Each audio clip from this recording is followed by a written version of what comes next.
No, it would dayside. I call it the interrogation room because I say all it's missing is a swinging light bulb. Less than 1 month since our first story aired, mothers at the Nebraska Capitol no longer have to pump in a place some called unsanitary and insulting. But the battle is not over yet. The Capitol building now has a 9 by 5 foot space called a lactation module, but State Senator Michaela Cavanaugh says she's still pushing a bill to require the Capitol to provide an actual room for pumping. We stopped by the Capitol to check out the new module and talk to the state senator about why she says this pod isn't good enough. It is certainly much better than the empty stall in the women's restroom. It is a large step forward. It has an app with smart access, USB ports, ventilation, and look at a sunrise or sunset while you're at it.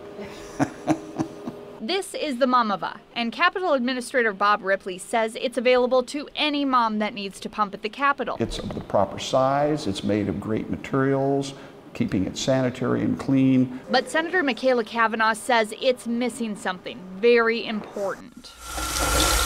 Pumping equipment has little pieces, and milk, you need to sanitize that. And you can't do that without water. Ripley says there is water.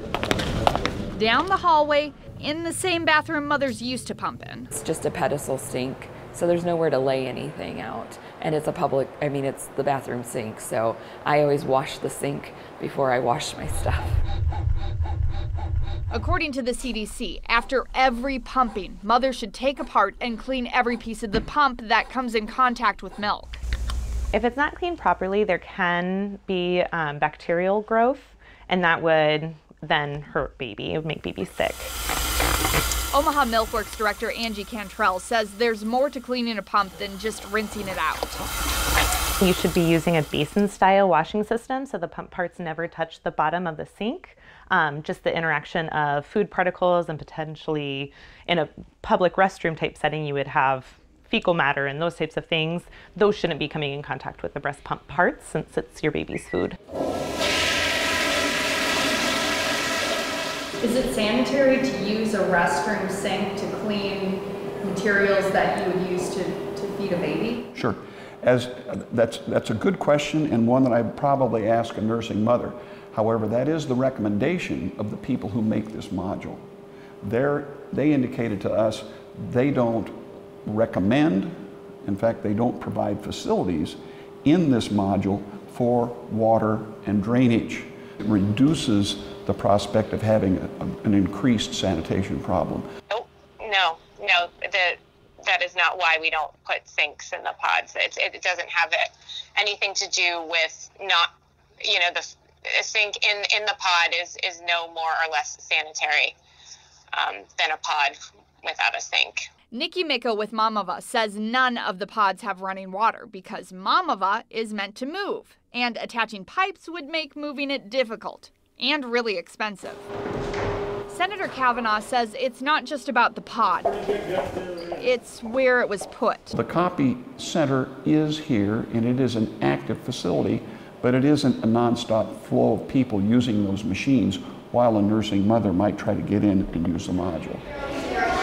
And I think that also speaks to the dignity of the thoughtfulness of having a dedicated space for women. Every square foot of space in the Capitol is spoken for, every square inch. Cavanaugh says a simple solution would be to wall off a portion of a restroom, making a separate place for mothers to pump. I mean, it's just a plaster wall and a door and a sink, but in a restroom that currently has water. So it would be just using the water that's there, the plumbing that's there. And while that likely would cost more than this pumping pod, she says you can't put a price on the message it sends. We appreciate working moms. We appreciate that they're trying to balance their home life and their work life and be the parent that they want to be. According to Milkworks, breastfeeding mothers are supposed to pump every 2 to 3 hours.